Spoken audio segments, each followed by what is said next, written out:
Thank you very much for joining today's third virtual Arts for All network meeting. Really appreciate you taking the time to be here today. For those who haven't met me before, my name is Stace Robertson. I'm the Access, Inclusion and Participation Advisor for Kaiarahi Atoi for Arts Access Aotearoa. My role is to support you all to develop and increase accessibility for deaf and disabled people in the arts. And I do this through the Arts for All network. I'm also an artist and I'm a disabled person, and I'm going to be facilitating the meeting today. Also joining us on the call from Arts Access Aotearoa, we have Kate Hyatt, Creative Spaces Advisor, and Dawa Devereaux, Business Administrator, and they're going to be assisting with running the Zoom in the background. Our guest speaker today is Dr. Chandra Harrison, who is Managing Director of Access Advisors. Chandra is going to share some things we can do to make our websites and digital communications more accessible. Digital accessibility is important because websites and digital content are one of the main ways that people engage with the arts now. It's how people find out about our venues, our exhibitions, shows we have coming up, and increasingly because of COVID, it's how people access arts in the first instance as well. And it's one of the main ways that artists can promote ourselves as well. So digital accessibility is really important, and if we're not making our websites accessible and our emails and our social media content, then we're missing out large groups of the population. So I think this is going to be a very interesting talk today. So thank you, Chandra, for joining us. Before we get into the talk, I'm just going to quickly run through how we're going to run the Zoom today. Because we've got such a large number of people on the Zoom, we are going to ask you to keep yourselves on mute and to use the chat to introduce yourselves and ask any questions. You can open the chat window by clicking the chat button at the bottom of the Zoom panel. It's a little speech bubble icon, and if you open that, you'll get a chat window pop up and you can type your messages there. You're also welcome to message each other privately. Just note that we will be keeping a record of the chat, and those private messages do show up in that record. And we are recording the meeting today. You're welcome to leave your camera on, but also feel free to turn your camera off. Today's meeting is being sign language interpreted. We've got two awesome interpreters from Platform Interpreting. So they will interrupt periodically to switch interpreters, and we'll just pause for that. Any questions we don't get through, I will follow up privately after the meeting, and I will choose questions to ask Chandra at the end of the conversation. Anything else? Cool. So with all that out of the way, let's get into things. So as I mentioned, Chandra is Managing Director of Access Advisors, and I'm going to ask Chandra about 6 different things you can do to make your website more accessible, and she's going to explain them. But first, Chandra, would you like to tell us a wee bit about yourself and Access Advisors? Thank you very much, Stace, and thank you for inviting me. Access Advisors is a digital accessibility consultancy here in New Zealand. We emerged out of the Blind Foundation, I don't know, about 5 or 6 years ago, when a lot of organisations were contacting the Blind Foundation to find out what they could do to make their websites easier to use. So we, as an organisation, I became Managing Director about 2 years ago. And we've been working with lots and lots of different people around Aotearoa, trying to help them with their accessibility. A little bit about me. I am from Aotearoa, from Christchurch, and I've been working in the accessibility space for many, many years, as I have family who have access needs, and they've been my motivation over the past few years. And I wouldn't say that I was an artist, but I do dabble a little bit in photography. Awesome, thanks, Chandra. And just so we note, if anyone can see, my colleague Iona, our communications manager, is lurking in the background taking photos. Awesome. So we've got lots of the Arts Access team here today.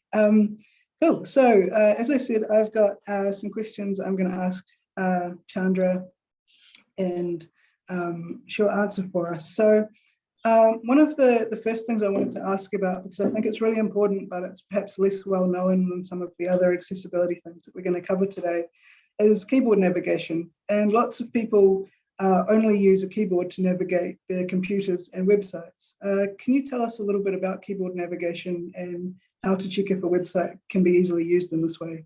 Sure, thanks very much for that one, Stace. Okay, so you're absolutely right. Lots and lots of people use their keyboard and don't use a mouse. But we also need to think about a lot of the assistive technology that is used. So things like screen readers and things like switches, where someone may just have a head switch that they can move around, rely on us having keyboard navigation working properly. So you're right, also, it's not as well known, and it is something, though, that you can test really easily, but relies very heavily on the developers doing their job properly. So the easiest way for you to have a look and see whether or not your website is doing the things it should do from a keyboard perspective is to put away your mouse, disable your keypad or the trackpad, and then just try and move around the website using tab to go forward from one element to the next element, and shift tab to go back from one thing to another. We can also use our arrow keys to go up and down in a list, and we can also use, obviously, the letters to type in information.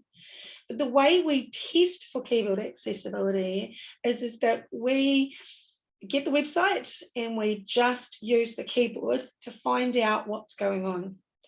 There's three things that are really important. One is that we can get to all of the interactive parts of a website. So if we think about an arts website, let's say ticketing, for example, we need to be able to get onto the website. We need to be able to get through the menu. We need to be able to tab through and find the event we want to go to. We then need to be able to get into that form and be able to enter all of the information. So if we can't get through each of the individual elements, then we're stopped, we're stuck, and there's nothing more we can do. So it's really important that we can get to everything.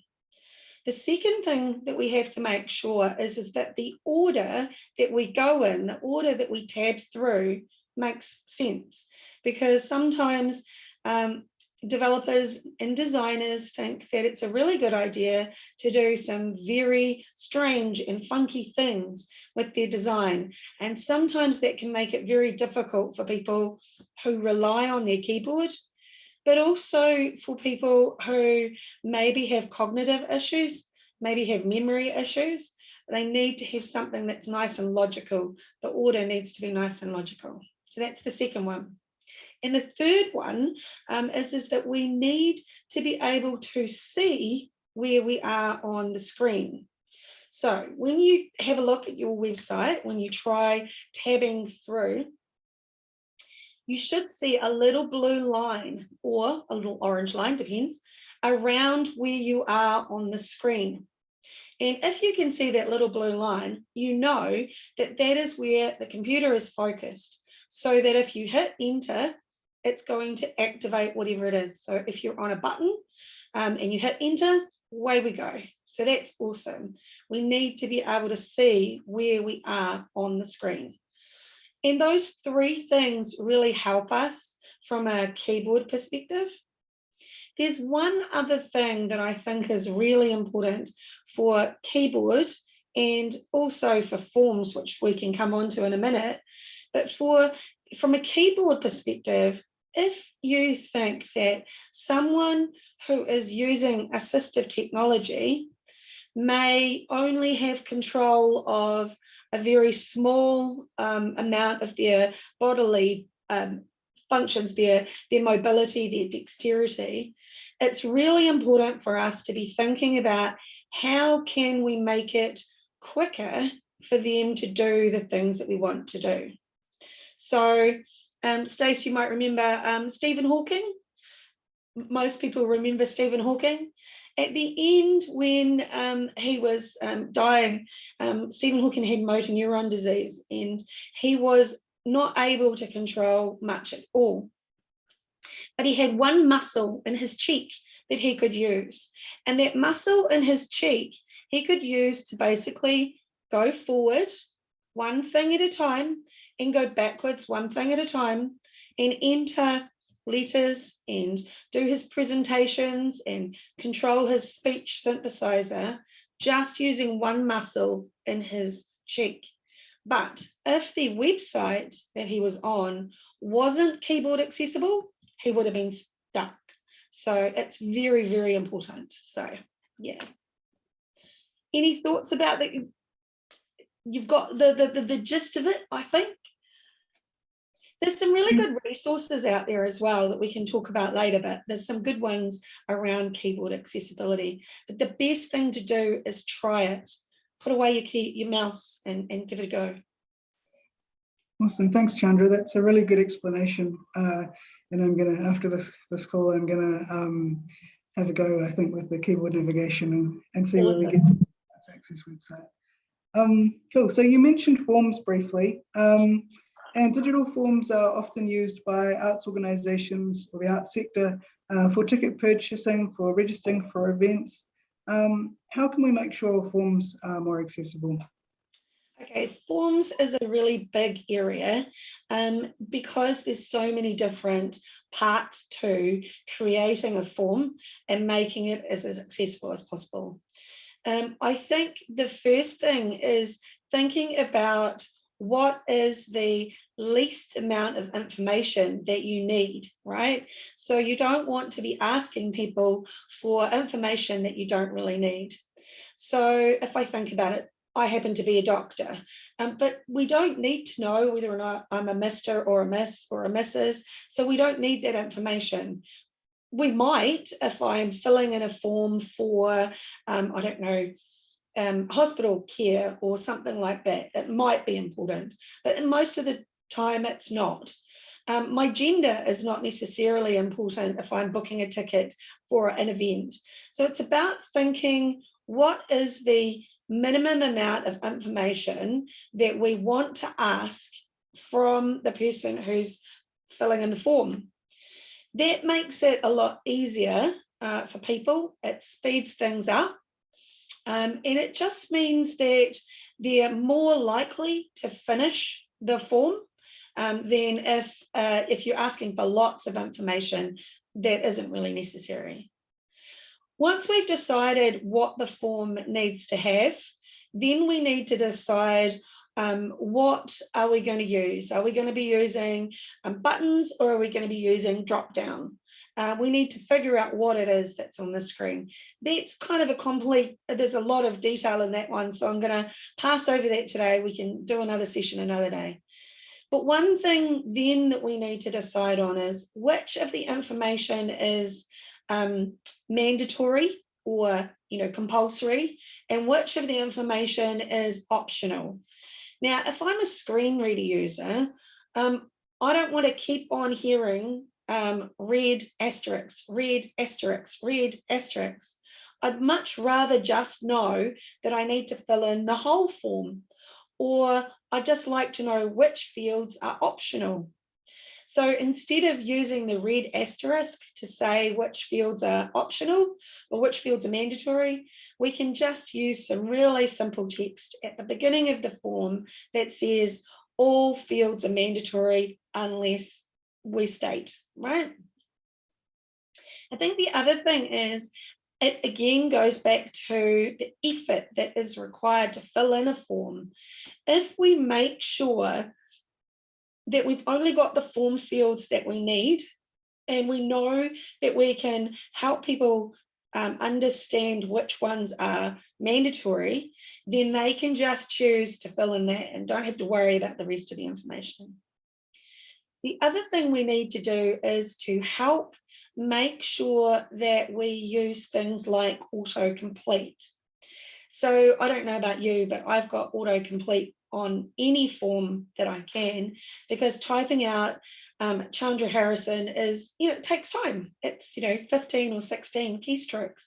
And if you are relying on one muscle in your cheek to do that, that takes a lot of time and a lot of effort. If you're a busy executive who wants to go out to an event, a gallery opening, you don't want to have to bother with that. So it's about making sure that all of those form fields help you and fill in the details that you've already got saved on your computer. You can also do things like making sure that you be very clear about what information you need. So if you need date of birth, then you need to be really clear about what format that's going to be in, so that people don't put it in the wrong format and then get an error message. And also it's good to say why you're asking for personal information. So in the date of birth example, it may be that it's age-related content. It may be that you have to be 18 to attend that particular event. It's good to be able to make sure that you're telling people why you need that information. There's a lot of other things that we need to do in the code and the background of forms to make sure that they're accessible for assistive technology. There's a whole lot of things where we need to make sure that each of those form fields has a label on it. So we might be able to see the label, but we also need to make sure that there is a label in the code as well, so that if people are using screen readers, that they can hear the code using their screen reader. So this forms it's so big, but there are some simple things that you can do. Think about what it is that you have to have, the information you have to have. Just ask for the things that you have to have. Try and use some autocomplete wherever possible. And make sure that you tell people what it is that you want in those fields. That'd be my take-home things for forms. Oh, there's one other one, and that's capture. Does anybody on the call at all like capture? That's the little box that says, "Are you a robot?" I defy anybody to say that they love capture. Capture is one of the really awful things that we put on forms, and there's a really good reason for it. It stops spam, but it isn't very accessible. It's not accessible for screen reader users, or people with cognitive issues, or oldies like me who don't have great eyesight. So avoiding using capture, if at all possible, is really important. Awesome, thanks, Chandra. Those are all really, really helpful points.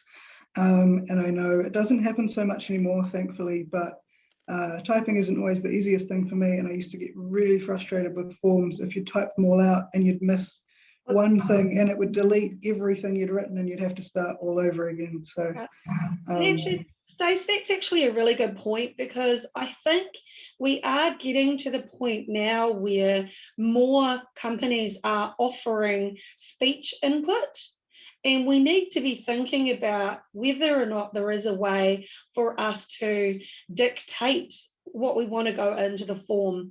And I broke my arm earlier on this year, and I suddenly discovered that iOS, my iPhones, on any input field, there is a little microphone symbol right down on the bottom right. And if I click on that, I can pretty much dictate most things in most apps. So it's a good thing to remember. That's awesome. Thanks, Chandra. And now this next one is a really big one for the arts sector. Most of us use images and video a lot on our websites. Most of our websites are very image heavy. How can we make images and video content more accessible? Okay, I think the thing with images and video content, especially in an arts context, is to be thinking about what are you trying to convey with that image? What's the story behind that image?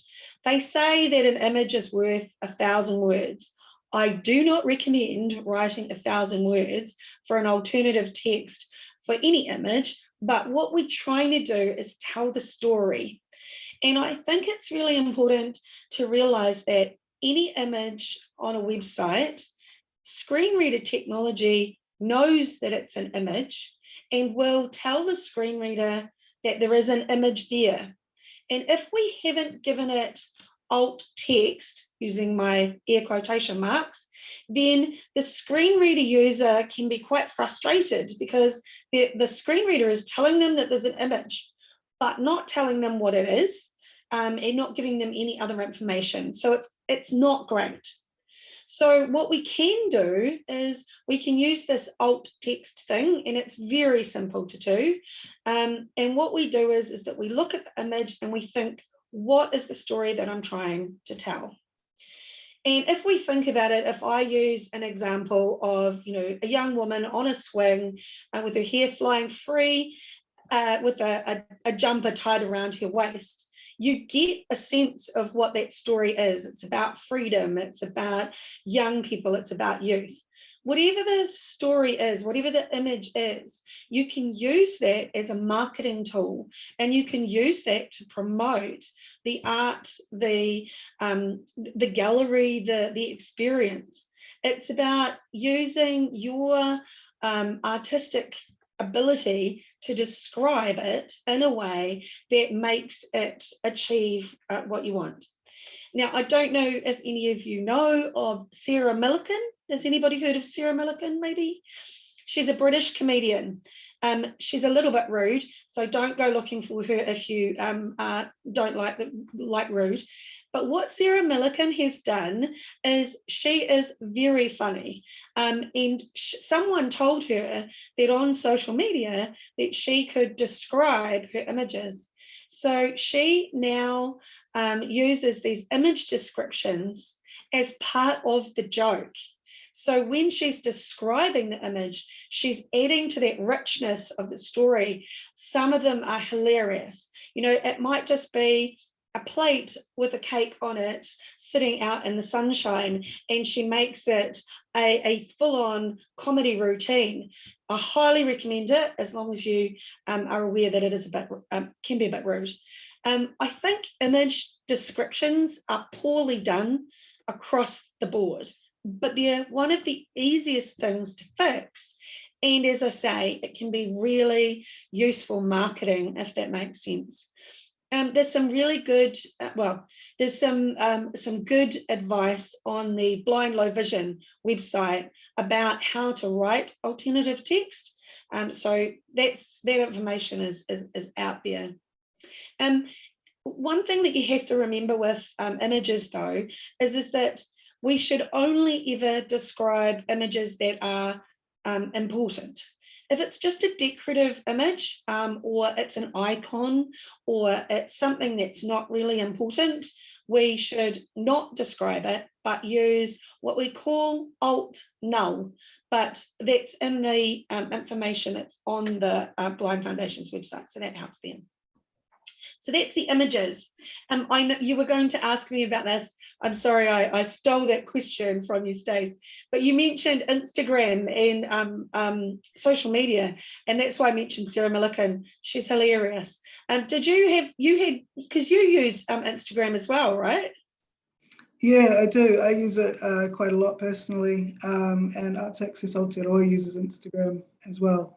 And yeah, what I was going to mention is that I see a lot of people using Instagram to market or to promote particular shows or an event that's coming up or an event that's been postponed. It's been commonly used that way in recent times, unfortunately. And what people will do is they'll have a tile that is text, or it's text information, but in an image format.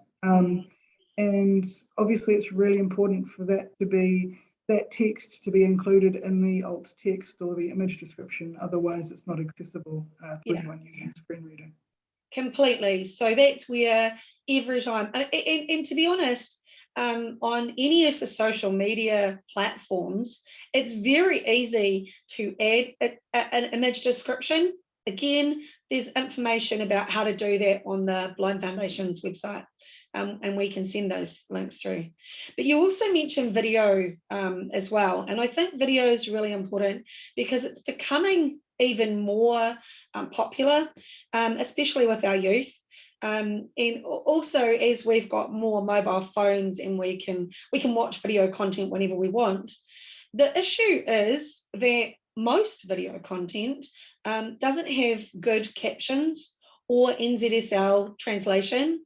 And I think that it's important for us to remember that if you are doing video content, that whatever the visual is, you need to have a way to present that to people who aren't visual. So last year I was involved with a technology event, and the event promotional video was beautiful. They'd obviously spent a lot of money on creating some amazing visuals, and they used a really lovely soundtrack. But there was absolutely no text. There was no captioning, there was no audio description, there was no voiceover. And it's really important for us to remember that we need both visual and auditory to make sure that we can get through. So it's really important for us to be thinking about those things as well. And you use quite a bit for, arts events as well. And to our platform interpreting colleagues, I kind of think we have 3 languages in New Zealand, and we often think about English and we often think about te reo, but we often forget about NZSL, and having little NZSL videos through your website opens up that extra audience. And I think that's something that we hopefully will get to at some point. Awesome. Thanks, Chandra. Yeah, the NZSL video component of websites is really important, and I think it's only just starting to become a thing that people realise they could do and is possible, and it's something that Arts Access is working on at the moment, which is really exciting. So yeah, and Stacey, I think the other thing is that I've seen a lot of people who want to go to events, to shows, to movies, to whatever, with their friends who happen to have a disability or have an access need. And yet it's not that common for events to have an interpreter or to have captioning. And those are the events where you can have a shared experience between, people with disabilities, but also mainstream people as well. And actually, I have to tell you a sneaky thing is that I actually really love captions because it helps me keep focused. Because my hearing's starting to wander, my attention starts to wander, so it's good to have those captions. Also good if you're watching anything late at night in bed and you want to know what's going on without waking up anybody else in the house. Yeah, absolutely. And the captions are also really helpful for people with auditory processing stuff going on and different ways of processing information and sound. It can be really helpful for visual learners as well, people with English as a second language. And they're also really helpful if you're doing your captions for developing a transcript from your captions. And transcripts are really useful, particularly for something like this, for this kind of recording where someone might have watched it and then want to find a piece of information we talked about. And most people can skim read text much faster than they can jump through a video trying to find the particular point. So it can be a really helpful way of continuing to promote your information. And for, sorry, Chandra, and for anyone who is deaf-blind or uses a braille machine, it's one of the only formats that those devices can work with. So really important. Yeah, I agree. There's one thing that we need to be really mindful about, though, when we're talking about transcripts and captions, is that we don't want to rely too heavily on the automated captioning or automated alt text even, because number one, it doesn't do great with English, with the Kiwi accent, but also they just can't capture the nuance and so on that you can capture when you have a live interpreter or a live captioner. So be mindful of that. If it's the only option, go for it, use it. But if you can afford it, live captioning and live interpreters are just well worth the money, I believe. Yeah, absolutely. 100% agree with that one. There was a really funny moment. I was editing the captions for a video from the recording that we'd done for a previous one of these network meetings, and what the auto captioning had thought someone had said was incredibly rude. So I was glad I managed to catch that one before we published it. So if you are using YouTube to auto caption something, it can be a great way of getting the bulk of your captions sorted, but it's really, really important to make sure that they're correct and add detail to sound effects and things like that. Yeah, no, I agree. I think there's another one as well, is that I mentioned speech input. We have to be very careful about using speech input for text messages without checking. So you think about predictive texting and the fact that that can cause problems. When I broke my arm at the beginning of the year, I sent a text message to my brother saying that I broke my left wrist. It didn't translate that. It became something else that I had broken. I had broken my left something else, which was quite interesting, really. Anyway, moving on. Thanks, Chandra. Cool. So we often see really beautiful, funky websites in the art sector with lots of awesome moving stuff and interesting color combinations and things like that. And color contrast plays a really big part in how accessible a website is to many people, including people with low vision and people who have color blindness and different things like that. Can you tell us a little bit about that and what people might need to remember around color combinations and things? Cool. So you're absolutely right. We need to be thinking about color, but we need to be thinking about color in a variety of different ways. And I think in the arts world, sometimes we can take a little bit of liberty around color because, you know, we want to create a certain experience. But what we need to be thinking about first and foremost is about the color contrast between text and the background. We have to make sure that the difference between the text and the background is enough for people to be able to process if they have low vision or color blindness, or if it's just dark, or in glare in summertime, you know, on your mobile phone. And I think that there is a real need for us to be considering what's happening in those low light and bright light conditions when we're talking about arts venues. You know, often we're relying on different lighting situations to create an experience. So the basic thing we need to be thinking about is the text and the background need to be of a sufficient color contrast. There are rules around it, and there are tools online, that free tools that you can use to test whether or not the text and the background have sufficient color contrast.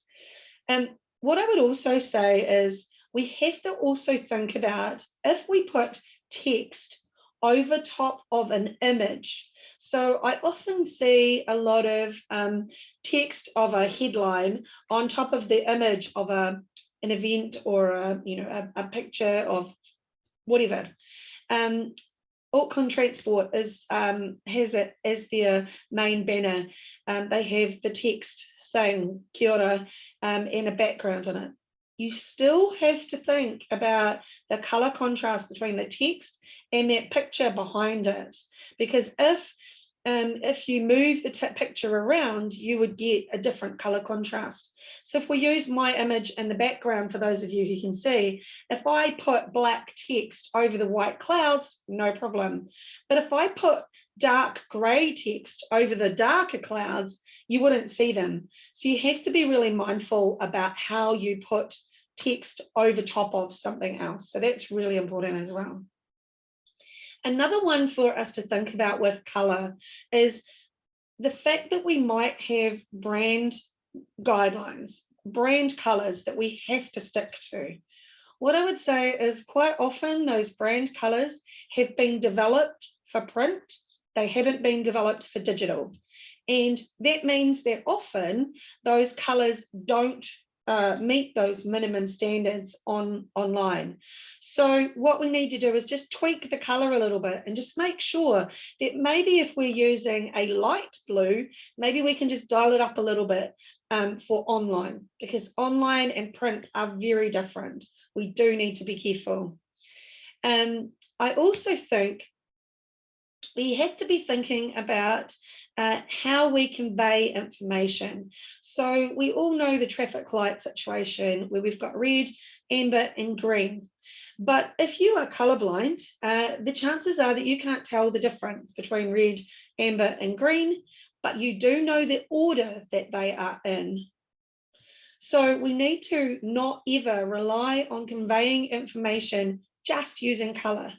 So if you're using a great big green blob to say yay, and a great big red blob to say no, think about making sure that there's a tick or a cross, or one says yes and one says no, rather than just relying on the green and the red. There's a lot of issues around green and red. It's one of the most common color blindness issues that we have.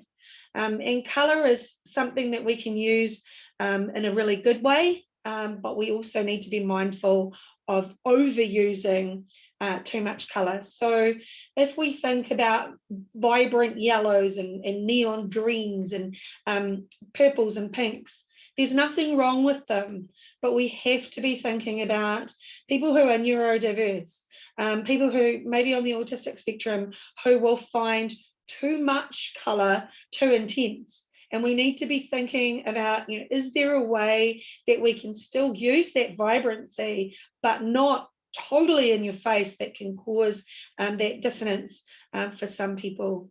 So colors, you've got to be careful, mindful about use of color. Great, thanks, Chandra. So you mentioned there's some color contrast testing plugins and websites, and I can see Nick's put one in the chat called colororacle.org. Is there any in particular that you recommend? Yeah, it's the color contrast analyzer from Pacello Group. I will find that URL and I'll put that in the chat later on. But what I would say is, if you are a designer and if you are working with Figma or Sketch or any of the other design tools, online design tools, most of them have a color contrast built in to them that can help you. And I think that's a really good place to start. It's not always 100%, but it's going to do that. I also always use the squint test, where if you screw up your eyes just enough, you can kind of look at it and go, that's not going to meet the color contrast. Back in the good old days, we used to print off the screen and black and white, and then fax it across the room so that we could see how well it reproduced. But I don't recommend that. Nobody's got a fax machine now. And thank you, somebody else has said Figma has a suite of accessibility tools. They do, and most of the other ones have stuff built in. It's just about knowing where they are and how to use them. I think it's really important to be thinking about it on a regular basis. Great, thanks, Chandra. Can you tell us about making links, PDFs, and content more accessible? Oh my goodness. Do we have until Christmas? No, I'm only joking. I'm just going to put this in the wait. Everyone, here we go. I'm just doing this one. This is one of the ones that I use. Pacello Group for color contrast checking. Pacello Group started off in the UK. They're amazing and very large, so I really like those ones. You asked about links and PDFs and content. So let's start with PDFs. Please, it is 2021. If anybody is putting PDFs onto websites that are less than 10 pages long, stop it, please.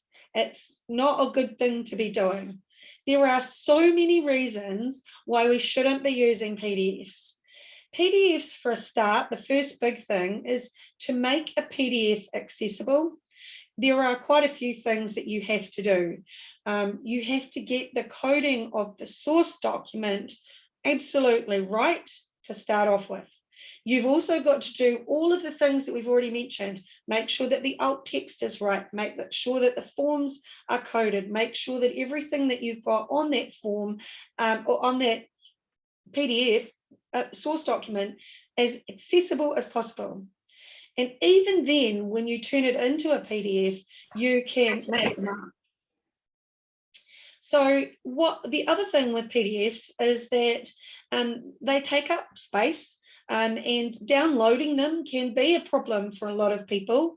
They might not know how big the file is. They might not want to download anything to their machine. They might not know how to do that. So if you put information, core information, into a PDF, then you're really missing a trick.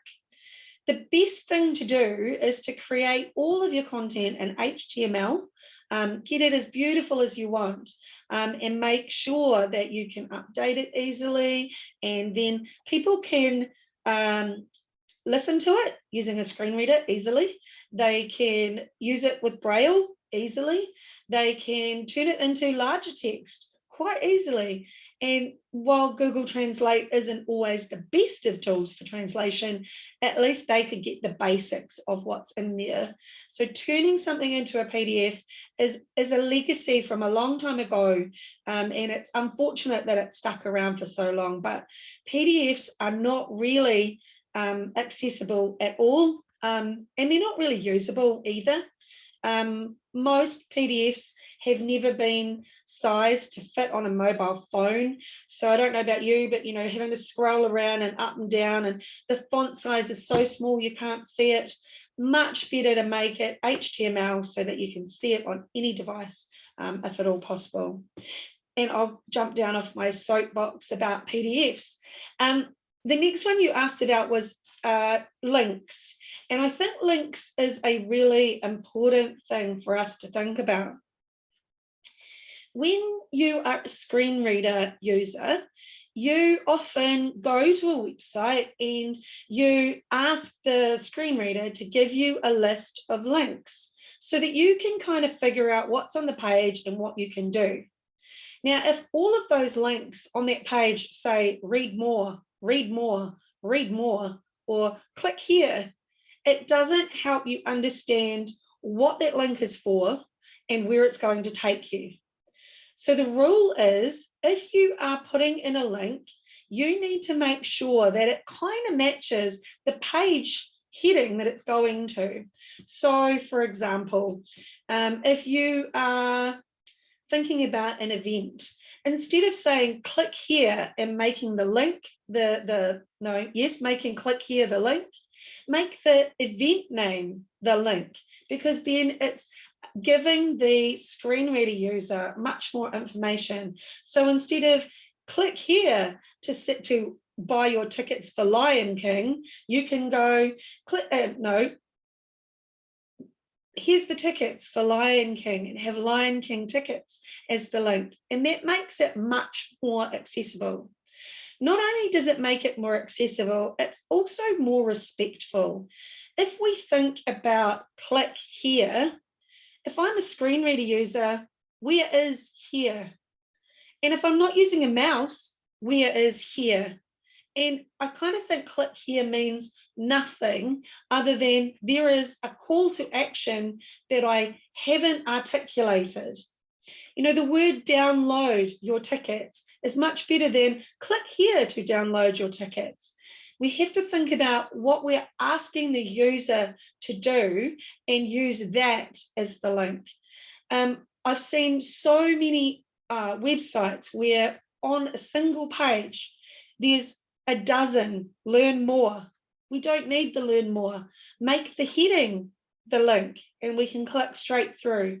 Much more information. The other thing I would say about links is we need to try and make them nice and concise, maybe no more than 5 or 6 words. We need to make them unique so that on the page, you know, you don't have lots and lots of the same. And we need to make them front loaded so that means the most important information is up front in the link so that we can help the screen reader user get to the information they want quicker. Links is, if you have a look at some websites and see what they do.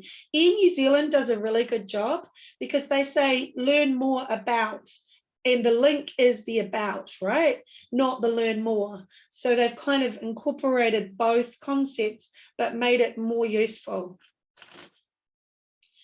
So there's PDFs, links. What was the other thing you asked about, Stace? I asked about content, and the reason I asked about that was in terms of language and the way that we talk about things, well, the way that we talk about the information on our websites. I think that's a really good one as well. I think we need to be mindful that most people, no, actually that's not true. The average reading age for New Zealanders is about 12. So most people do not have a very large vocabulary. Most people do not understand those complex concepts that might come through. We need to avoid using big words, long sentences, jargon. Banks are notorious about using jargon and using brand names for things that they could make a lot more simple. So it's really important for us to think about having a more conversational tone, which helps everybody understand. It's about keeping the sentences short. It's about basic readability. Grammarly, you've all seen the ads for Grammarly. There's lots of other tools around that can help you, make your content more digestible and more easy to read for people. We do need to be thinking about good content. Great, thanks, Chandra. The last question I have before we jump into some questions from the chat, and I can see there's been a few really good ones. How can people get started on their web accessibility? Can you recommend any resources or additional information? I sure can. Okay, so the New Zealand government has a set of accessibility standards, also a set of usability standards. They basically those guidelines follow along on the web content accessibility guidelines, which are the industry and international standard that we all use. So that is readily available on the government websites. It also has a link that goes through to the international version. I won't joke about this. They're not easy and light bedtime reading. It's not the easiest of content, but there are lots of other places where you can get simpler versions of the same information. So WebAIM, which is an American company who do accessibility, they're a really good source of information. DQ Systems are another source of really good information. The BBC actually has some really good information that is probably a little bit more useful or a little bit more specific to you guys as well. Thanks, Melissa. Well done. I also know that the New Zealand government, the accessibility team at the Department of Internal Affairs, so that's Jason and Tamsin, they are putting together a repository of information around different accessibility issues. I don't know where that's at the moment, but it is something that's coming. And on that note, Jason or DIA run monthly, I think it's monthly or fortnightly, free webinar sessions where you can bring along an accessibility question, or in a blatant self-promotion, you can, of course, contact somebody like Access Advisors and we can help you as well. There's lots out there. There's lots out there, Stace. My problem is that there's so much information out there that it's really sad to see that so little is being done. It's really sad that, you know, you can find out everything that you need to on the web, but unfortunately it's still not being made a priority. Absolutely. For anyone on the call, several of those resources that Chandra mentioned are on the Arts Access website, or you can email me and I can send them through. And Chandra also has a 10 topics for accessibility guide that I'll send out after the meeting as well, probably with the recording. Cool. So we're going to jump into some questions in the short amount of time that we've got left. But I had a message sent through from Judith Taylor, representing the New Plymouth branch of VIEW, which is Vision Impaired Empowering Women, who are a client group of Blind Low Vision New Zealand.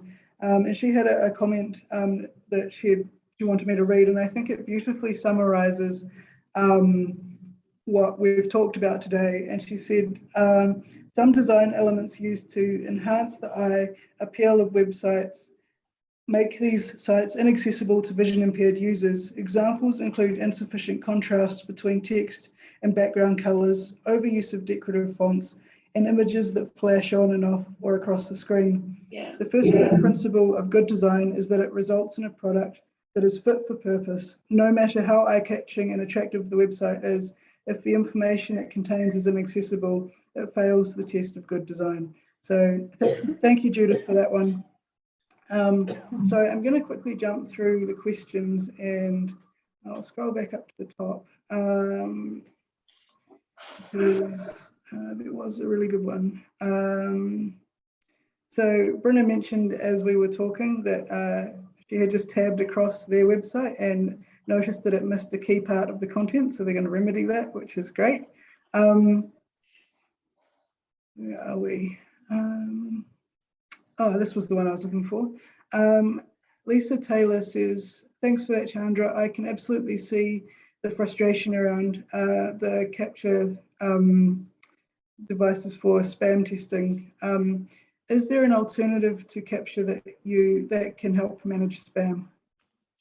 The answer to that question is there are some that are more accessible than others, and you can control some of the solutions to have a little bit more flex so that it's just a tick box that you can quite easily tick.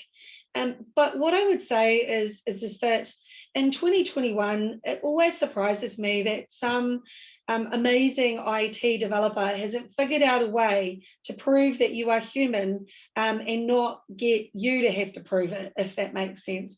I'd also say, if we think about it, if a screen reader or any assistive technology can figure out what's in a capture, then so can any other computer.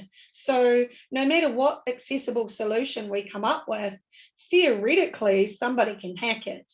So until we can get an IT person who is smart enough to figure out how to prove it's a human, there are okay solutions, but there's none that I would say, yay, that's awesome, and start promoting all over the place. Not going to happen. Cool, thanks, Chandra. We had another question from Alex at Mapura Studios. Can you make tables in HTML? Yes, you can. And tables can be made accessible. There's some really good, hang on one second, I'm just going to find it for you. There's some really good guidance here that I'll send in the chat right now. The thing that I would say to you is only use tables for data. Do not use tables for formatting. We have CSS for that, style sheets. We have other wonderful solutions. Tables should only be used for data, but they can 100% be made accessible. If you think that the New Zealand Treasury that puts out all of that fiscal information and all of those complex tables with multiple layers and columns, they can make those accessible. So we should be able to make simple data tables accessible easily. Great, thanks, Chandra. Vivian Naylor says, have you examples of a good website? Vivian, yes, there are some, but what I would say is that you and I both know that there may be some that are good in some ways, but not in others. Unfortunately, most companies that have really good developers and designers can create a really good solution, and then those people move on to somewhere else, and very quickly those websites become less accessible. Accessibility is a journey, that's not a destination. So if we think about in the in the physical space, right, you can have a beautiful ramp up to the front door, but somebody comes in and kicks it out of the way and no longer is the building accessible. It's the same with digital accessibility. I would say that the simpler your website is, the less funky things that you've got going on, the more accessible it is likely to be. So keeping it simple is better. We do know that Air New Zealand has a reasonably good accessible website. There's lots of organisations, large organisations in New Zealand who are making a real effort. I see Melissa is on the call. Wellington City Council has done a great job at trying to make their website accessible. Greater Wellington Regional Council as well are trying, but they're big websites, and so it's not always possible to say there is a particular website that is perfect. Just as an interesting point, Access Advisors website, we made every effort we could possibly make to make sure that our website was as accessible as possible. But there are still 2 errors on our website, and it's not because of what we did, it's because of the content management system and the way it renders our website on mobile. So you can have the best intentions, but it doesn't always pan out that way. So unfortunately, Vivian, no, there's not any wonderful websites that I can go, yay, but there's some that are good. Awesome, thanks, Vivian. It's a good question. I get it a lot when I talk about website accessibility with folks in the arts sector. They always say, can you recommend a good website? And I always say a version of what Chandra just said, but with less eloquence. So it's a good question. Last question we've got time for today from Ursula Crystal, and they've said, is there a checklist for website accessibility? Yeah, the answer to that question is there isn't a specific checklist for accessibility. There is a list of guidelines, which I've put in there, the Web Content Accessibility Guidelines 2.1. That is the current set of guidelines that we work to, but there isn't a checklist. And the reason there isn't a checklist is because every website is different. And I would also say that it's not a science, it's an interpretation. It's like saying, can we design a website for all visual impairment? The answer is probably not. But can we accommodate the greatest number or the greatest variety? Yeah, we can. But if we thought about a checklist for everything, then we would be here until next Christmas. I think the best way to think about it is if you want to look at the web content accessibility guidelines, there are 13, is it 13? 13, something like that, checkpoints that you can break things down into, and it's a good idea to be thinking about that. Don't try to get down into the granular level. Think about the big picture and always channel the people that you know who have disabilities or who have access needs, and try and think about how they would cope with it. So in answer to your question, we can create you a checklist, but it's never going to cover off everything. I say try and do the best you can with the basics, and if you want more help, then you get yourself an accessibility specialist, because it's complicated and there's no one answer for any of this, if that makes sense. Interesting, we've got a statement over there, Nick. The average compliance was only 65% with the 2017 Web Standards self-assessment. That's a really good statistic. But Access Advisors did a bit of research at the beginning of this year where we looked at the top 1,000 non-government websites in New Zealand, and we assessed their homepage, just one page, just the homepage, and we looked at all of those checkpoints on the web content accessibility guidelines, and 97.5% had at least one failure. Now, some of them had more than 300, one had more than 600 just on its homepage. Now, it's a complex situation, so I kind of think we're moving in the right direction, but there's a long way to go yet. And if that's Creative New Zealand, who wasn't assessed, let us know, we can do that for you. Thanks, Chandra. I think this has been a really, really helpful conversation and a really fantastic introduction to website accessibility. And hopefully you've all learned something to take away with you today.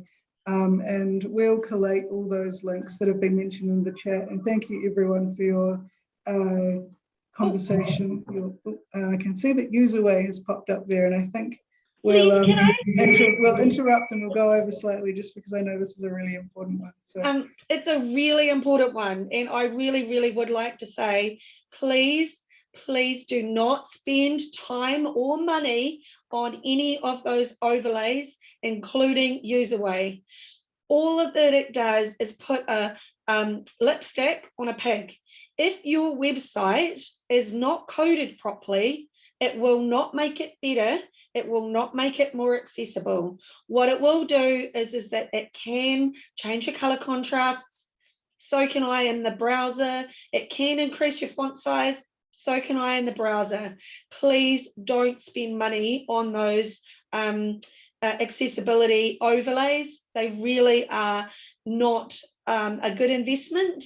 You're much better to spend the time and effort to get your website up to code. That's what I would be saying. Awesome, thanks, Chandra. Cool, I think we're going to wrap up there. So thank you, everyone. Please get in touch if you have any other questions or you'd like to be put in touch with Chandra, our Access Advisors team. And we'll have one more of these virtual Zoom conversations coming up in the next couple of weeks. So keep an eye out for that invite. And thank you again to Platform Interpreting for us. Thank you, a huge thank you to Chandra for your expertise. And go well, everyone. Have a great afternoon. Ka kite anō.